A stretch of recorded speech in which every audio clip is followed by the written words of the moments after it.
అందరికీ నమస్కారం. నేను మీ Rajeshwari. Welcome to my channel. ఈరోజు మన టాపిక్ రాసులు వాటి ప్రతినామంలో. ఈరోజు మనం రాసులు వాటి ప్రతినామంలో తెలుసుకుందాం. మొదటిగా మేషము. మేషము అంటే మేక.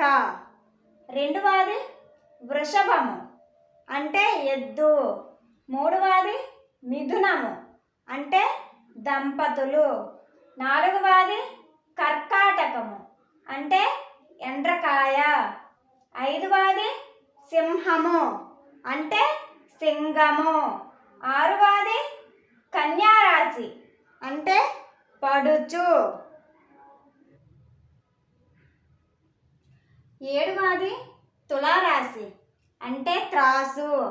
ఎనిమిదవది వృశ్చికము అంటే తేలు. తొమ్మిదవది ధనుస్సు అంటే విల్లు. పదవది మకర రాశి అంటే మొసలి. 11వది కుంభము అంటే మొసలి. 12వది మీనము. మీనము అంటే చేప.